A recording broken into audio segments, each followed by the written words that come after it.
El Señor esté con vosotros. Lectura del Santo Evangelio según San Mateo. En aquel tiempo Jesús fue llevado al desierto por el Espíritu para ser tentado por el diablo. Y después de ayunar 40 días con sus 40 noches, al final sintió hambre. El tentador se le acercó y le dijo: si eres hijo de Dios, di que estas piedras se conviertan en panes. Pero él contestó diciendo: está escrito, no solo de pan vive el hombre, sino de toda palabra que sale de la boca de Dios. Entonces el diablo lo llevó a la ciudad santa, lo pone en el alero del templo y le dice: si eres hijo de Dios, tírate abajo, porque está escrito, encargará a los ángeles que cuiden de ti y te sostendrán en sus manos para que tu pie no tropiece con las piedras. Jesús le dijo: también está escrito, no tentarás al Señor tu Dios. Después el diablo lo llevó a una montaña altísima y mostrándole los reinos del mundo y su gloria le dijo: todo esto te daré si te postras y me adoras. Entonces le dijo Jesús: vete, Satanás, porque está escrito, al Señor tu Dios adorarás y solo a Él darás culto. Entonces lo dejó el diablo y se acercaron los ángeles y le servían. Palabra del Señor. Se pueden sentar.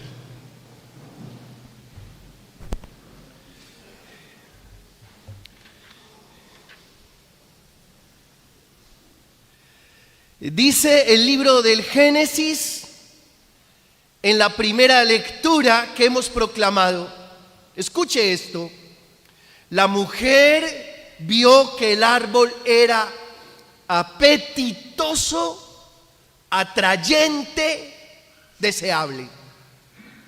De entrada les digo, mis hermanos, que el mal nunca se presenta con su rostro, sino que se disfraza siempre.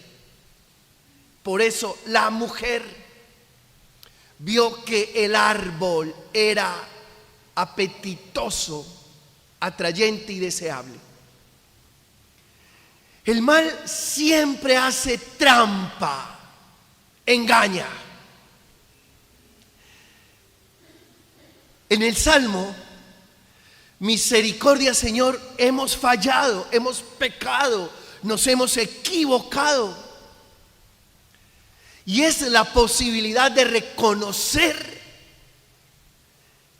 que necesitamos la fuerza de Dios para superar las tentaciones, para no caer en el pecado. La carta del apóstol Pablo a los romanos. Es bonito esto que dice el apóstol: donde abunda el pecado, sobreabunda la gracia. Todos: donde abunda el pecado, sobreabunda la gracia. ¿Y por qué el apóstol Pablo dice esto? Porque por un hombre entró el pecado en el mundo y por un hombre nos vino la salvación. Si abundó el pecado por Adán, sobreabundó la gracia por nuestro Señor Jesucristo. Y en el Evangelio de Mateo dice el texto que Jesús fue llevado al desierto empujado por el Espíritu. Y el desierto representa la vida misma. Y los 40 días, la duración que ésta posee o tiene. Porque Jesús, en realidad, empujado por el Espíritu, fue tentado durante toda su vida, de principio a fin, como eres tentado tú y como soy tentado yo. Jesús se defiende con la Escritura y por eso vence al tentador. El tentador hace la oferta, la propuesta, y Jesús repele esa oferta, esa propuesta, porque conoce la Escritura. Y por eso a cada propuesta del tentador repele esta propuesta diciendo: está escrito, no solo de pan vive el hombre. Está escrito, no tentarás al Señor tu Dios. Está escrito, al Señor tu Dios adorarás y solo a Él darás culto. Es decir, Jesús tiene el arma de la Escritura, que en otro lugar dice que es espada de doble filo. Con un filo hiere y con el otro filo sana. Que a usted y a mí nos coja el tentador y nos dé 3 vueltas, porque no tenemos palabra para defendernos. Y por eso usted viene aquí a recibir palabra para defenderse con esta palabra de los combates que permanentemente tiene y de las batallas espirituales que tiene que librar. Por eso usted viene aquí, para recibir las armas espirituales y poder combatir y poder vencer en Cristo Jesús el Señor. Me voy a referir un segundo al mensaje del Papa porque me parece una injusticia no hacerlo. El Papa nos escribe este año a todos los católicos del mundo y lo hace fundamentado en el texto de la parábola de el rico y el pobre Lázaro. Y en conclusión, el Papa nos dice que el pobre Lázaro está en la puerta de cada casa y no es un problema y no es una carga. El pobre Lázaro es un regalo, es un don, es un instrumento de salvación. Y yo quisiera decirte con el Papa Francisco: la persona que toca tu puerta no es un problema, no es una carga. La persona que toca tu puerta, el necesitado que está ahí a la puerta, es un regalo, es un don, es un instrumento de salvación. Porque el que toca tu puerta a pedirte algo, el que llama por teléfono buscando de ti para que le ayudes a cubrir una necesidad, te está salvando de tu egoísmo, te está salvando de tu avaricia, te está salvando de tu codicia. Así que cuando llegue alguien necesitado a tu vida, no será él el que te agradezca, serás tú el que le digas: gracias, gracias por venir a salvarme de mi codicia, de mi egoísmo, de mi avaricia. Gracias. Y haciendo, digamos que una analogía con esto que el Papa nos enseña,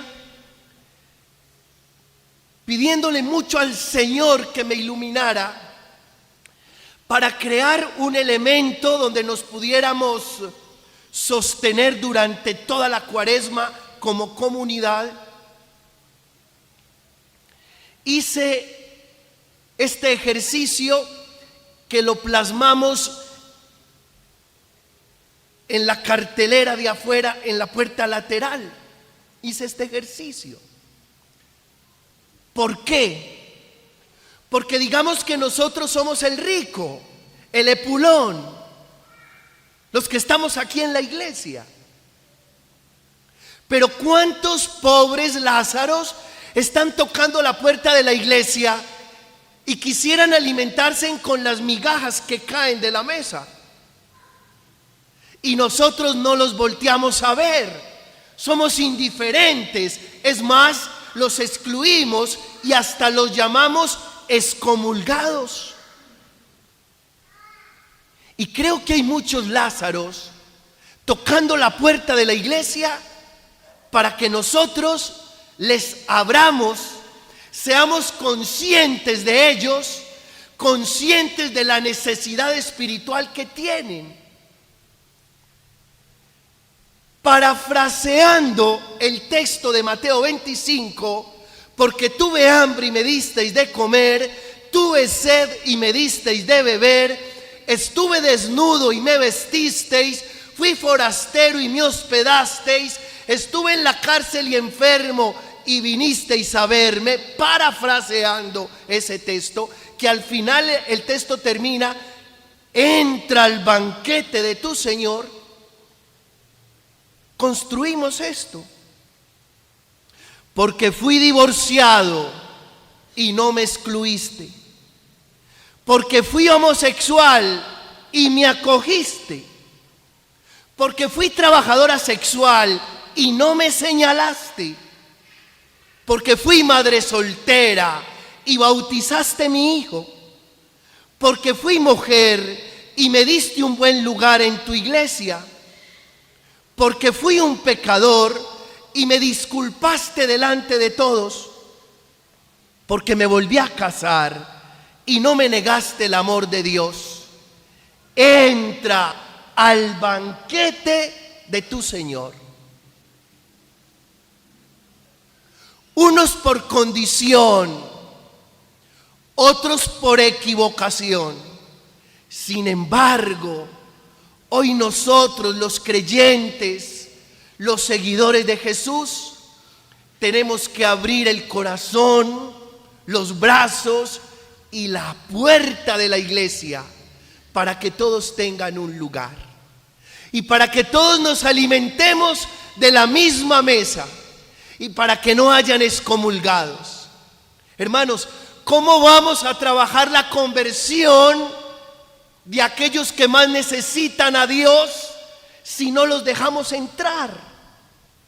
¿Cómo vamos a hacer? Recordemos lo que nos enseñó Jesús. Médico necesitan los enfermos. Él no ha venido sino a buscar la oveja perdida. Y cuando la encuentra, la pone sobre sus hombros, le cura sus heridas y muy contento la devuelve al aprisco para que se una al rebaño. Y habrá un solo rebaño con un solo pastor. Alabado sea el Señor por esta palabra. Entonces unimos el mensaje universal del Papa con el mensaje comunitario de nuestra parroquia. Ahora sí, hermanos, pongámonos en la tarea de hacer esta predicación. El tema: si Dios con nosotros, ¿quién contra nosotros? Eso está en la carta del apóstol Pablo a los romanos en el capítulo 8. Diga: si Dios con nosotros, ¿quién contra nosotros? Primer punto de reflexión: ¿qué es una tentación? Es un impulso repentino que excita a hacer una cosa que a Dios no le agrada, que le hace daño a otros y que me hace daño a mí. Es un impulso repentino que excita a hacer algo en contra del amor, algo en contra de ti, algo en contra de los demás.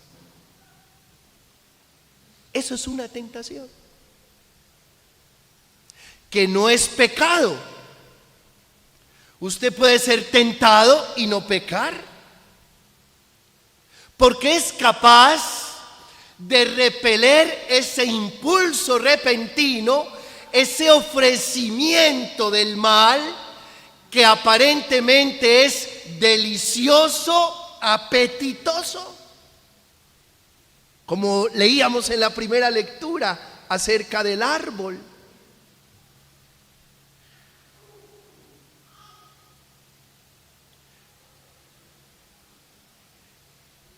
Segundo, escuche esto: Dios no tienta a nadie. Diga eso después de mí. Dios no tienta a nadie.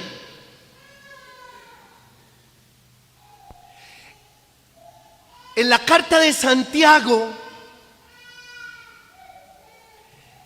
que nadie diga cuando es tentado, soy tentado por Dios. Porque Dios no puede ser tentado por el mal y Él mismo no tienta a nadie. Palabra de Dios, te alabamos, Señor. Cuidado. Que a veces yo escucho: ay, Padre, esta persona yo sé que no me conviene, pero entonces Dios, ¿por qué me la puso en mi camino?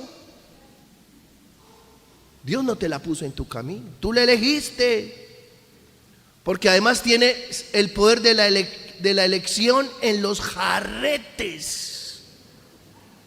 Ahora no vengas a culpar a Dios porque tienes una mala relación. Padre, pero ¿cómo así? Si Dios pone todo. No. Y son capaces hasta de citar la Biblia. Padre, no se mueve la hoja de un árbol sin la voluntad de Dios. Y yo le respondo: ¿el diablo también citó la Biblia? ¿Sí o no? La citó. Miren, este berraco citó la Biblia. Y cuando estaba tentando a Jesús, le dijo: tírate abajo, porque está escrito, encargará a los ángeles que cuiden de ti. El diablo también se sabe la Biblia.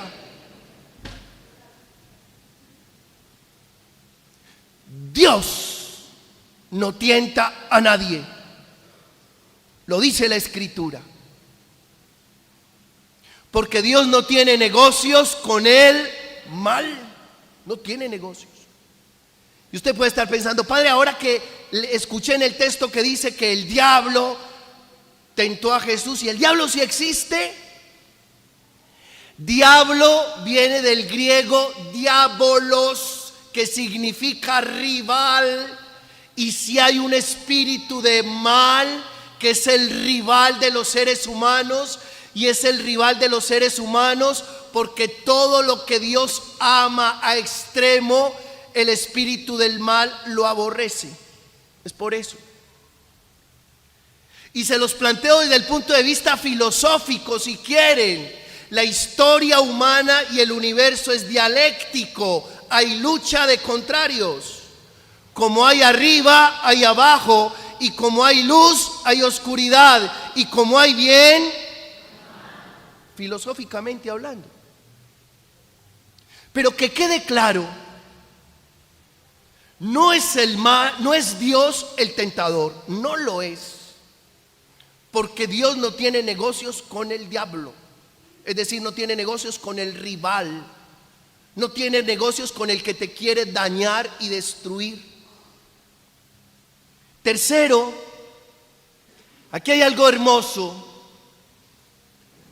Nunca seremos tentados por encima de nuestras fuerzas. Diga eso después de mí. Nunca seremos tentados por encima de nuestras fuerzas.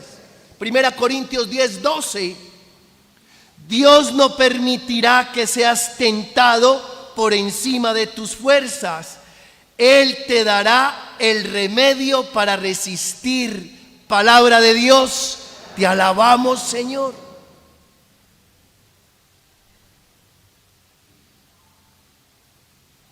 Y yo me voy alborotando.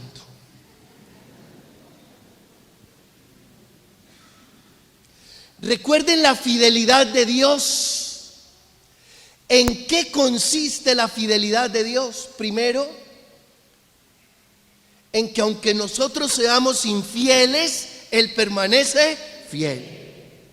Segundo, que no seremos tentados por encima de nuestras fuerzas. Por eso cuando alguien viene y me dice, Padre, esto que me está pasando, yo no soy capaz. Y yo le respondo, si te está pasando, eres capaz. ¿Por qué? Porque es imposible que Dios vulnere su fidelidad. Y en su palabra nos ha dicho que no permitirá que seamos tentados por encima de nuestras fuerzas. En la noche tuve la oportunidad de encontrarme con una mamá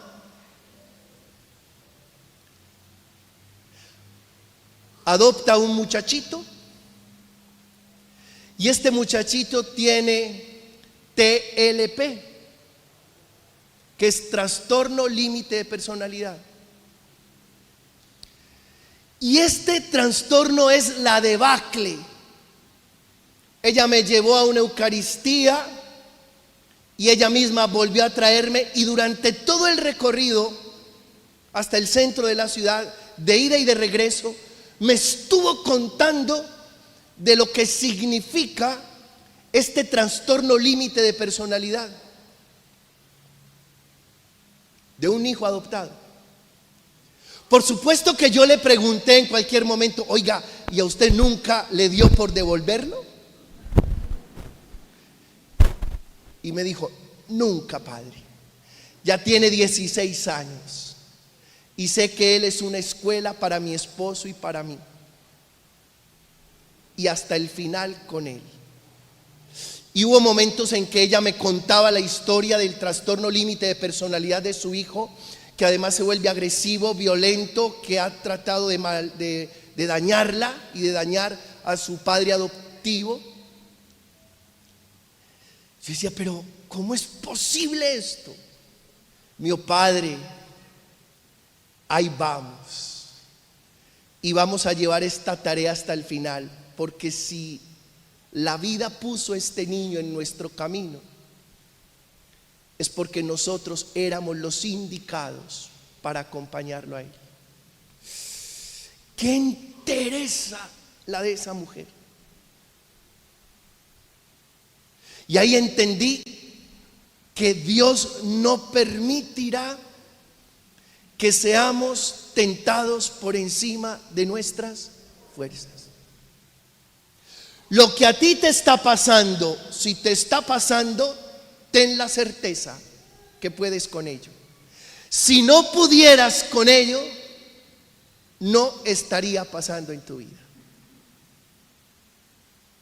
Es genial. Y tercero, hablando de la fidelidad de Dios, es que todo lo que Dios ha prometido lo ha cumplido y lo seguirá cumpliendo.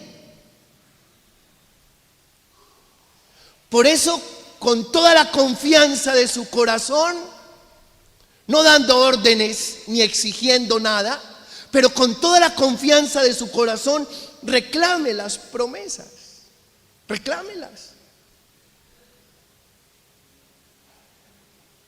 Sin exigir y sin ordenarle nada a Dios, porque caeríamos en una tentación de querer ser los dioses de Dios. Pero sí, con toda confianza, yo te invito en esta celebración de la palabra a que reclames las promesas.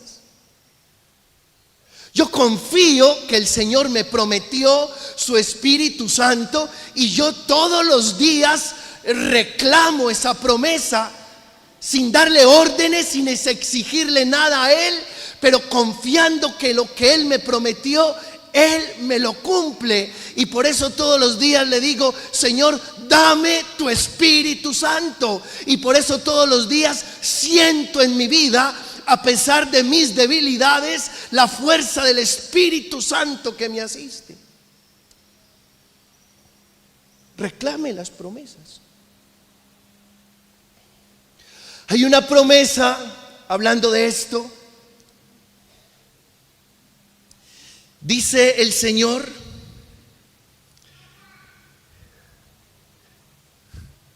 es genial. Salmo 25 dice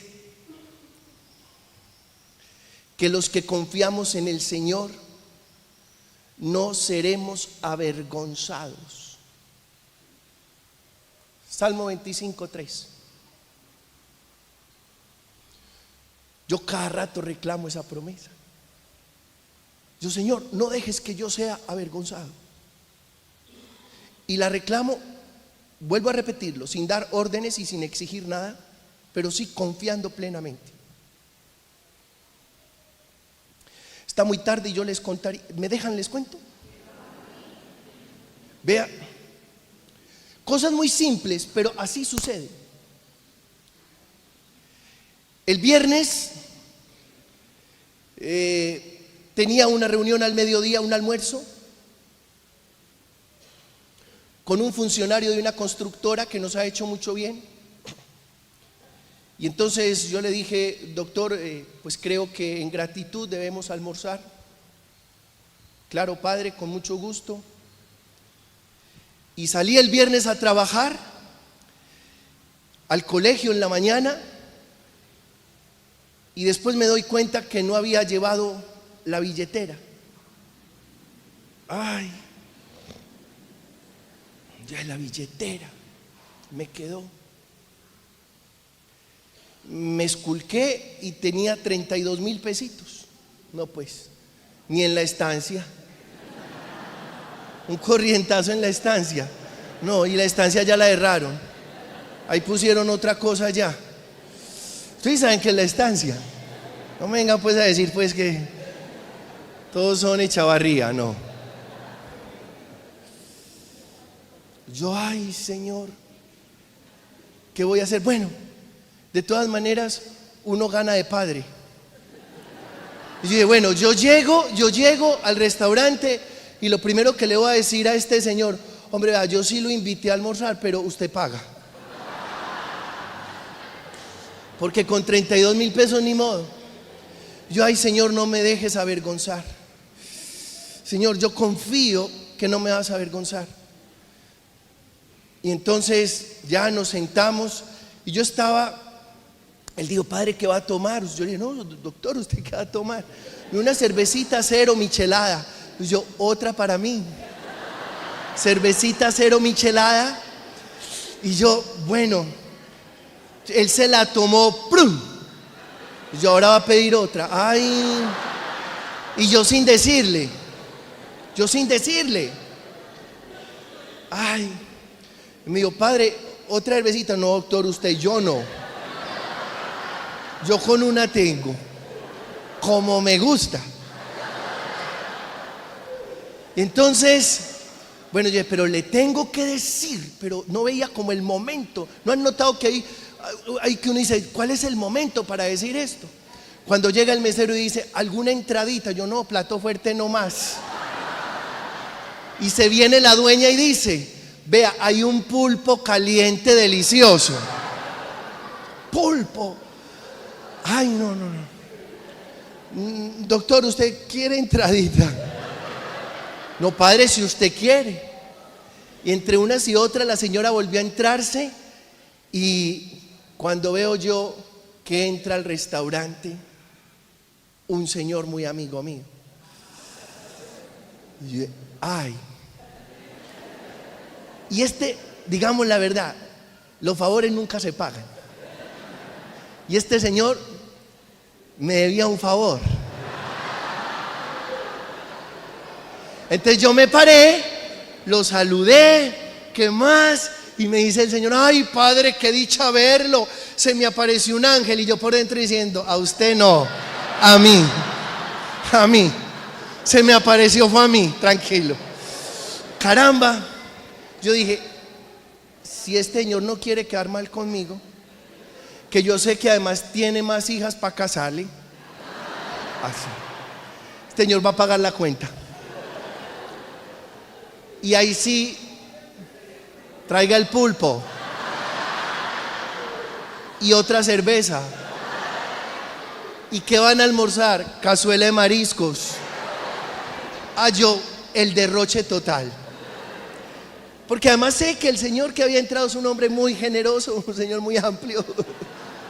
Cuando preciso, y yo comamos despacio porque él tiene que terminar primero y me tiene que dar la noticia. Preciso, se levanta, se va y se despide. Padre, qué gusto haberlo visto. Voy a contarle a mi señora, a mis hijas que me encontré con usted. Y tranquilo, padre, que la cuenta está paga. Sí, alabado sea. Yo, Señor, no permitiste que yo fuera avergonzado. Usted dirá, padre, eso es una casualidad. Para usted que no cree, para mí es un acto de fe. La gloria para Dios. Dios no permite que seamos avergonzados. Yo creo en eso. Además, la vida es como uno la cree. ¿Tú también estás aplaudiendo? La vida es como uno la cree. Tengo toda mi confianza puesta en el Señor. Diga eso. Tengo toda mi confianza puesta en el Señor. Nos cogió la noche. Cuarto, ¿qué recomienda Jesús para vencer la tentación? Jesús recomienda velad y orad. ¿Cómo? Velad y orad. Usted vence la tentación en vigilancia. Usted vence la tentación en la oración. Si usted está robustecido en la vigilancia y en la oración, el tentador llega, le hace la propuesta y se muere de hambre, porque no tiene cómo seducirlo, cómo engañarlo, cómo atraparlo, cómo hacerle la trampa. Y por eso tan importante que nosotros seamos hombres, mujeres, seamos creyentes de oración. Quinto, las tentaciones de Jesús, que son las tentaciones de todo ser humano. Convierte estas piedras en pan. ¿Y quién dijo que de los panes salen, de las piedras salen panes? No, para que haya pan hay que sembrar, hay que cultivar, hay que cosechar, hay que transportar, hay que almacenar, hay que moler, hay que amasar, hay que hornear. Y creo que es una tentación constante en nuestra vida. El enemigo viene a decirnos, a pintarnos la cosa mágica y fácil. Y no hay nada ni mágico ni fácil. Cuidado. Sospeche de lo mágico y de lo fácil. Es sospechoso. La otra tentación que el enemigo le presenta a Jesús es, mira, tírate abajo el espectáculo. Es decir, abusa de tu poder. Y tampoco el ser humano puede abusar del poder. El poder no se hizo para dañar, el poder se hizo para ayudar y servir. Y la otra tentación que el enemigo le pone a Jesús es: te daré todo esto y más si te postras y me adoras, que es la tentación de la idolatría, que uno termina cambiando a Dios por cualquier cosa. Y esa tentación de la idolatría, del abuso del poder y del facilismo también son nuestras tentaciones. Cuando le presenten algo fácil, dude. Nunca haga mal uso de su capacidad, de su talento, de su habilidad. Y nunca se le ocurra cambiar a Dios por cualquier cosa. ¿Cuáles son las tentaciones modernas? Y se las leo así, abuelo de pájaro, que son más domésticas de lo que creemos. No son sofisticadas, son demasiado domésticas. El chisme, la preocupación excesiva, la ansiedad, la envidia, los excesos, el gasto de dinero, la pornografía, la irresponsabilidad, la pereza, la pérdida de tiempo, la ira, el mal uso de la tecnología, el abuso del alcohol y las drogas, la trampa, la irresponsabilidad sexual. Esto es doméstico. Esto está pasando todo el día y todos los días en nuestra vida. Y termino 7, hermanos, que me parece lo más interesante de esta reflexión. ¿Cómo vencer la tentación? 1, oración. 2, use la cabeza, use la razón, porque la tentación siempre suele atacar el área sensible de la persona, lo sensorial. Use la razón. 3, aprenda a decir no. Vaya, dígale esto a sus adolescentes, a sus hijos. Hijos, ustedes tienen que aprender a decir no. Que no los ataque la vergüenza, que no los ataque la presión de grupo. Aprendan a decir no. 4, mantenerse alejado en la medida de las posibilidades de la tentación. 5, centrarse en hacer otras cosas. 6, considerar las consecuencias si me dejo arrastrar.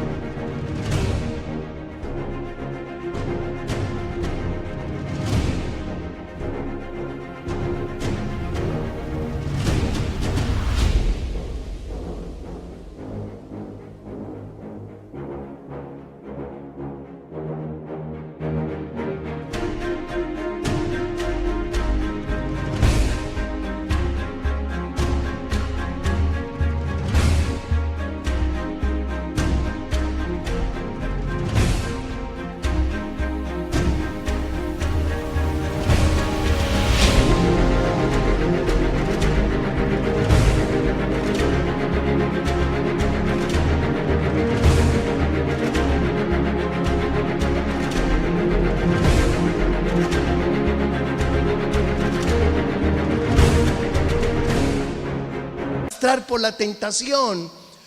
7, llamar a alguien con autoridad moral y espiritual para recibir consejo y consuelo. 8, tomar medidas preventivas. 9, recordar la escritura. 10, usar la fuerza de voluntad. Termino con esta palabra que es poderosa. Está en Santiago 1:12. Feliz el hombre que soporta la tentación, porque después de ser probado recibirá la corona de vida que el Señor prometió a los que le aman. Gloria al Padre, al Hijo y al Espíritu Santo.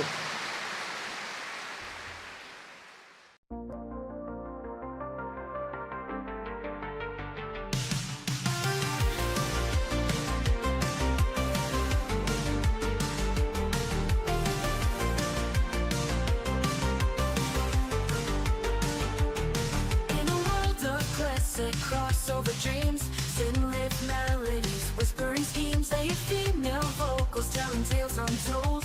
Indie rock beats turning hearts cold. We ride the waves of the night, lost in an all brought to light. Haunting echoes of the past, experimental sounds that forever last.